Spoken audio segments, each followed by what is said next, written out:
Hi everyone, back again. It's been a while. It's been 2 months, and a little bit because Christmas break, and it was just nice to actually have a good relax over Christmas. So it is now January 2020. It is really weird saying 2020 because I've still been writing 2018 in 2019, let alone 2020. So it's been a while. Cali is still here. Cali, come on, stand up, stand up. There we are. Come on, there's your face. There's your face. Yeah. Oh yeah. Yeah. What do I smell like? You're weird. She does this every time I get out of the shower. She just has to. Yes, I know. I've got biscuits in the pocket. Okay. Shall I give her a biscuit? Simple, plain simple gravy buns. She will do backflips for them. Yeah, and I'm gonna cut it in half too. Oh, can you give me a kiss? Give me a kiss. Grab on, kiss. You're just too eager. Sit. Sit. Thank you. Good. Oh, thank you. So yeah, she's still here. I'm trying to think of what happened. There was a few things that happened. Shortly after we stopped the videos, I think it was after we stopped the videos, I can't actually remember now, she ended up with kennel cough. One of those things. Unfortunately, even if you do vaccinate for kennel cough, dogs can still get it because there are so many different strains of kennel cough. It's sort of similar to the flu. You can get your flu jab and you still might end up with the flu. It's just one of those things. So that took you a little bit of getting over. So she got kennel cough and she was quite poorly with it. Thankfully, kennel cough isn't one of those things that it's going to kill them. It's not good, but it's not going to kill them, like parvovirus and stuff like that. So I didn't think it was too bad. I thought it was a wee bit of a cough, because it was winter time. I thought maybe she's just picked up a wee bug or something.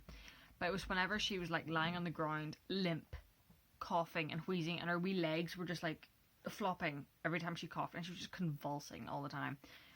And she was like bringing up stuff, and she couldn't eat because she coughed too much, and it was then bringing up whatever she ate. She even took drinks of water, and then like even 20 minutes later, it was coming back up because she was coughing so much. So she wasn't a well puppy, so I then took her up to Cedar Mount Vets. I wasn't sure if it was kennel cough. I've never had a dog, so never experienced kennel cough. First person. I'm tired. It is 11 o'clock at night, so I'm knackered.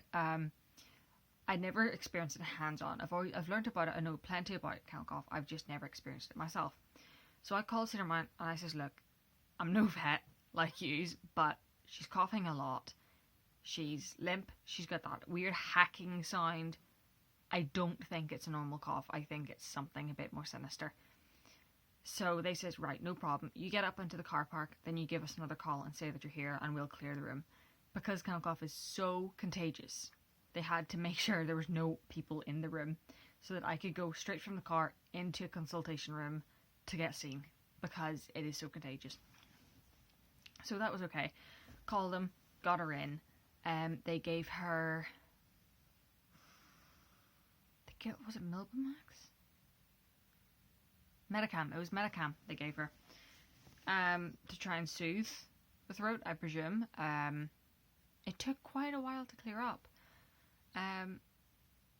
It's just one of those things. It was the vet that decided to give her Medicam, but Medicam is... It's more for soothing rather than fixing. Now, he gave her an injection. I don't know what the injection was. He's the professional. So he gave her the injection, and then he gave me a bottle of Medicam to give her in doses, morning and night. She was a great little dog because I had the syringe, and it sort of smelled like honey, which is what I'd been giving her as well. I've been giving her like a good teaspoon of honey, sort of just as a teaspoon or drizzled over some food or something. So I put it in the syringe, and then she was sitting ready, wagging the tail. I literally just put the syringe, to say this is her mouth, I put the syringe to her mouth, and she just licked away at it. It was so easy to give her the medicine. So it took 2-3 weeks for it to properly clear up, and then I waited an extra week before I brought her out just to make sure it was completely gone, because again, it's so contagious, it's ridiculous.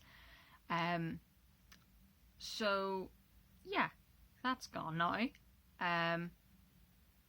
Then Christmas came round. I think we didn't really do anything or go anywhere interesting. We didn't do much. Christmas run up for a dog groomer is insanely busy. So I was working crazy shifts dog grooming, which meant she was coming in with me, which is totally fine. So she was doing stuff at work, but not, we weren't going out hiking and having lots of fun. It was just very, very boring. I'm desperately trying to think if we went anywhere, and I don't think we did. We nearly went to Silent Valley, but we didn't because the frost got too bad, so we couldn't drive up there. So we genuinely didn't actually do anything. Christmas came around, I got nearly 2 weeks off. So Christmas came around, we literally just got in the house. I finished work at like 10 o'clock, Christmas Eve. So Christmas Day, I put her in the crate in the morning, because that's whenever we open our presents and stuff like that. And my dad's a bit of a Grinch. He hates Christmas.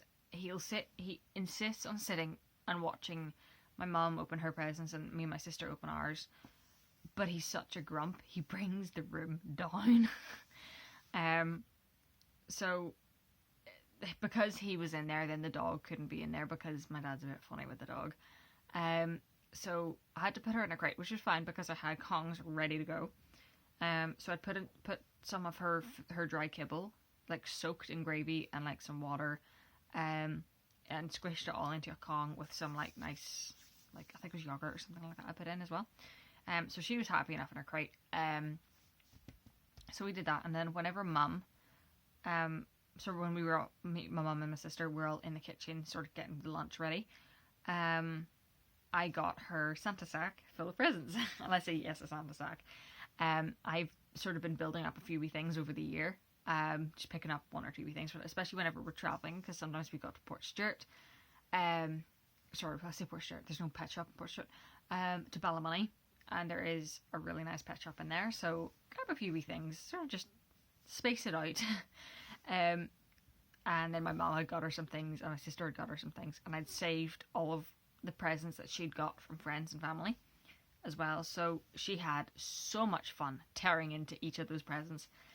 She actually grabbed it, like bit into it just very gently, and then snatched it away, tossed it, went back. She had the time of her life opening those presents. So she got some nice things. You're fast asleep. She's knackered. I walked her, so she's...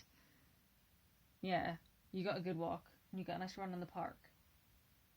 Yeah, you're not listening. So she got some nice things. I got her a new water bowl, and it's got like a little... It's like a lotus flower. It's like resin. It's like a resin type bowl, but not resin. I don't know. It's clear. And it's got like a flower at the bottom of it that's been like cast into. It's really pretty.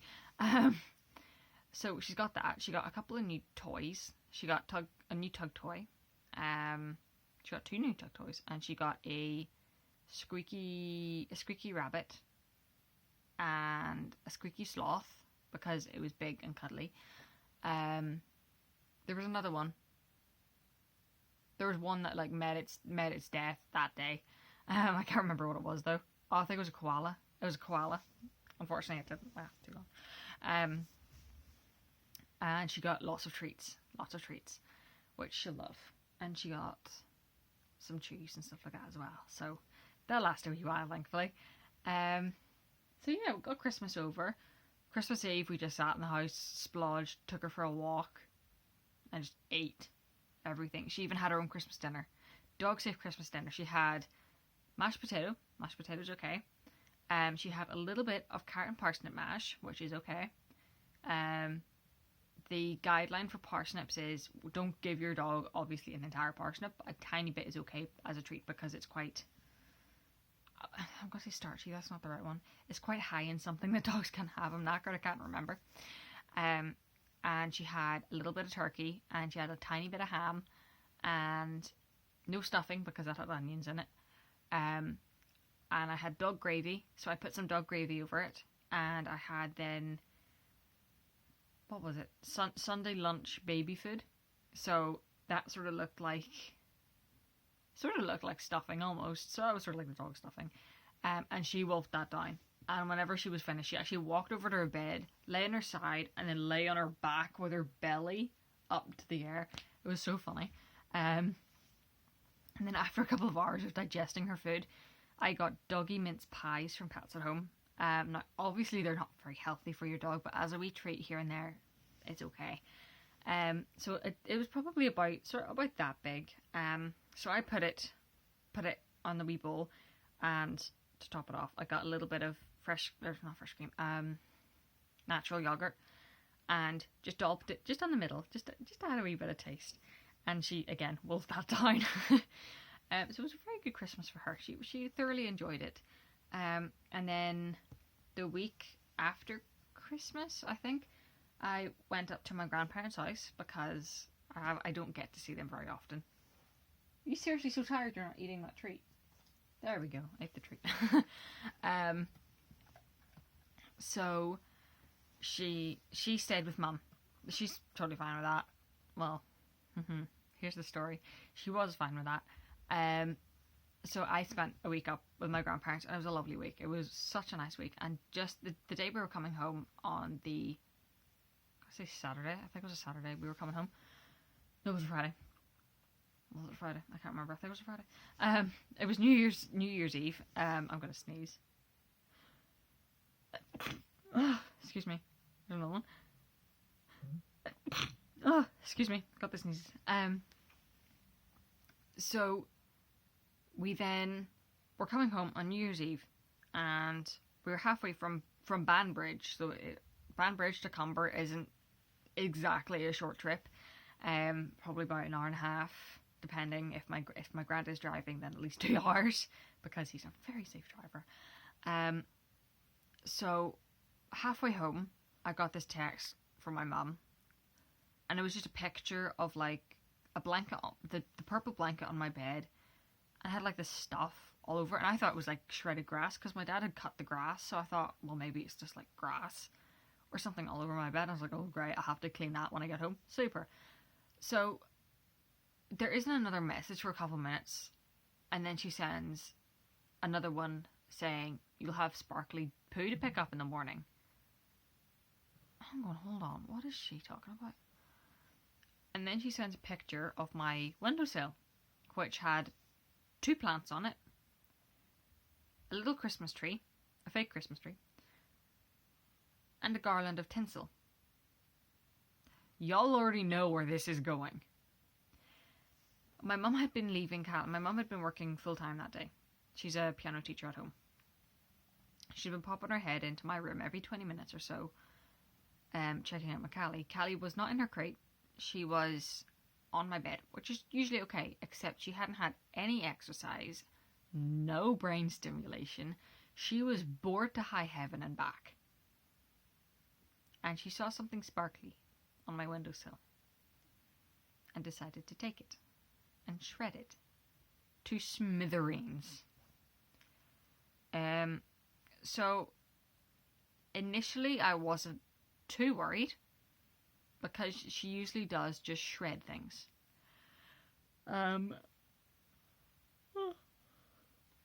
Whenever she's playing with tug toys, which are usually rope, she will try to shred them. She'll take 2 paws and like pull up and shred it, and then find another spot and pull up and shred it, and just shreds and shreds. She usually doesn't eat it. She might chew it around in her mouth, but she then eventually like spits it out and keeps shredding. She usually doesn't eat it. So I wasn't too worried. And then I got home after like an hour of panicking in the car. Can't do anything, obviously. So got home and had a wee look around, and I couldn't find very much string. Because, you know, there's the string up in the middle of the tinsel. I couldn't find a lot. I found like a piece like this size and another piece like this size, and I couldn't find any more.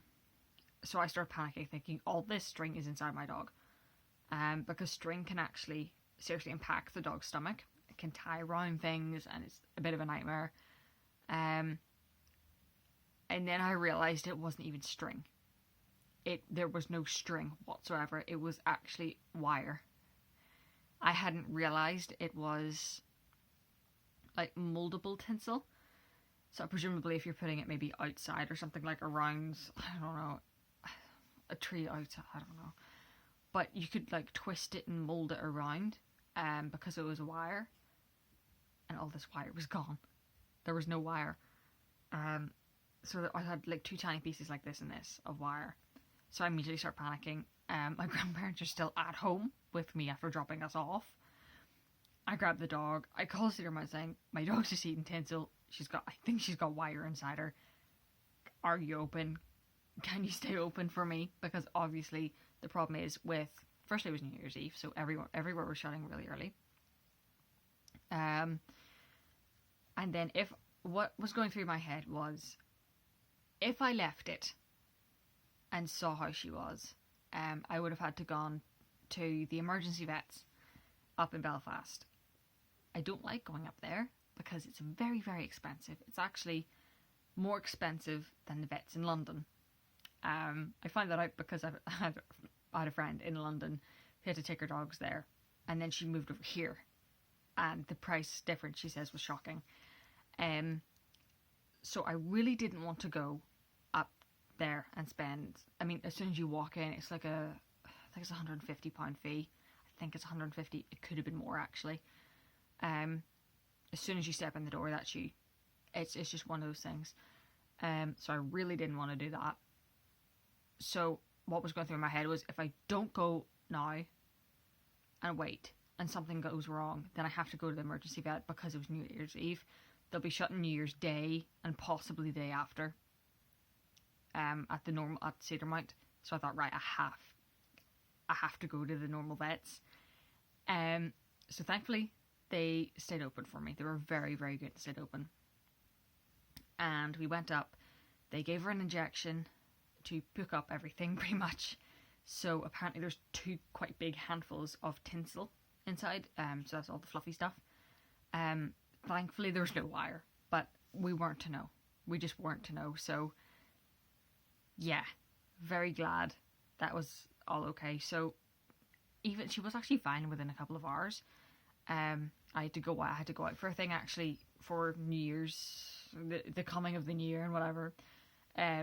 So she was totally fine to be left at home after puking up everything in her poor stomach.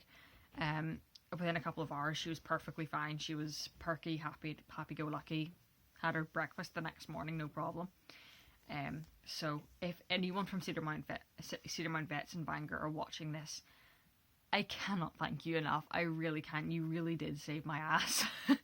You really, really did. I couldn't believe it whenever I came in and they were all still waiting, ready to go. I was the last person in. There's a few people like picking up prescriptions and stuff like that, but I was the last dog in. So I felt really bad because I know how annoying it is whenever someone calls in last minute and you're sitting there like, I just want to go home. So I really can't thank them enough. They are they're just a perfect vet. They're so perfect. So yeah, that was the sort of the kennel cough, and that was sort of like the 2 majorly dramatic things. And that's sort of been it. We've sort of just been doing our normal routine. Go to work, come back from work, go to work, come back from work. I found her in herself actually a lot more mature. Well, not mature. Cali mature.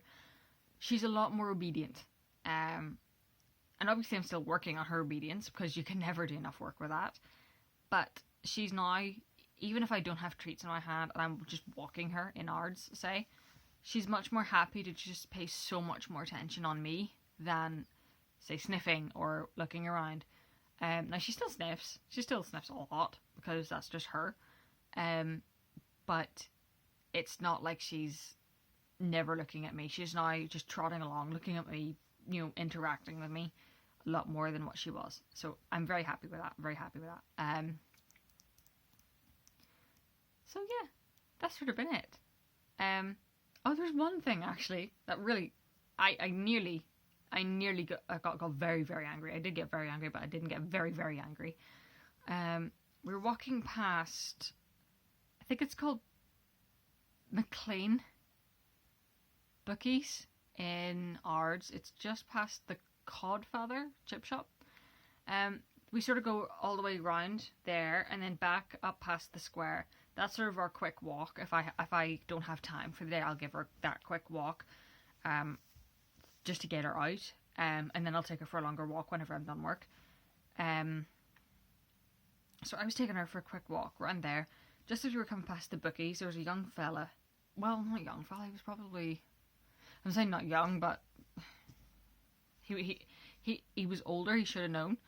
I'm gonna say late 30s to 40s as a guess. Again, I didn't talk to him very much. We were walking past. He was just standing outside the bookies. I think he was smoking or something like that. And I saw Callie like start jumping up and like holding her leg really funny. And I thought, what on earth is going on? I immediately thought, oh my goodness, she stepped on glass or something, because sometimes there is glass around there. So I think, oh my goodness, I stop and like start like running down her leg and like checking her butt. And then I noticed this big glob of spit on my dog. Your man had spat on my dog. It was on her front leg, this big old black like slimy glob just on top of her leg. And I look up at him and I says, did you just spit in my dog? And he goes, yeah, so. I got so angry, he actually admitted he spat on my dog. I turned into a furious little woman. I did, I really did. I was just like, did you actually just do that? And he goes, yeah. Like, not a care in the world. I just, do you want me to go and spit in your shoes? I must have hit a button there. Because, like, you saw his face just turn. I'm like, I'm going to walk now. So I said, that's literally all I said. I said, do you want me to spit in your shoes? And I just walked then. Like, why on earth? Just why? Why would you spit in someone's dog? It is not necessary. There's no need. Man, did he have good aim, firstly. I don't even want to know why he has good aim. But anyway, why? Just why? It's not necessary. You freaked my dog out. You freaked me out. And you made me lose my temper unnecessarily. That's just ridiculous. Newton Ards is just a terrible place. It's just not a good place. It really isn't. I can't. I still think of it. I'm like, oh my goodness, did he actually just do that? It's just not real. It's just not. You just don't go spitting on dogs. It's obvious. So anyway, rant done. That's my wee rant. But otherwise, Callie, come on. I've got biscuits. Do you want to go and say goodbye to Vicky? Come on, you get up. That's a girl. Yeah, I know. I've got them all in my hand. Look, oh, biscuits. Can you come over here? Come over here. Okay, sit up. That's a girl. That's a girl. Yes. Oh yes. Oh, good girl. And she's officially got her half pink, half black nose, which I've now been able to put on her dog license as a distinguishing feature. Yeah, you're a good girl. Yeah, those aren't your biscuits just yet. You'll get one in a minute. You will. Yeah. Yeah. Okay, you're getting one right now. Okay. So yeah, that's sort of been our past 2 months. Busy as always. Lots more adventures, thankfully, because spring's coming around. So we'll be able to go out more, won't we? Kiss. Good girl. You're just getting all the biscuits because you're such a good girl. So I will see you all in another 2 months. And do make sure, just a little bit of promo here, do make sure that you are signed up for any emails that Down Dog do, because we send out emails, I'm going to say every day, but that mightn't be right, very frequently, with little tips and things like that in them, some very good stories as well. So we are trying to get everyone on them, so then we can help everyone else. So do, if you have a new puppy, please book. We'll be so happy to see you. All the information's on the website there, which will probably be linked in this somewhere. And then you can end up with a perfect dog like mine. So if, again, any puppy, any dog wanting to learn, polish up on some tricks and stuff like that, do give us a shout. More than happy to help. And I will see you all in the next, I was going to say bi-monthly. Is it bi-monthly? We'll go bi-monthly update. That's buys too. Bi-monthly. We'll go with that. I'm terrible with numbers. So, Cali, come over here. Say goodbye to the camera. Say goodbye. Say goodbye. Give it a kiss. No, not under the pillow. Okay, that'll do. That'll do. Good girl. Radio. Bye.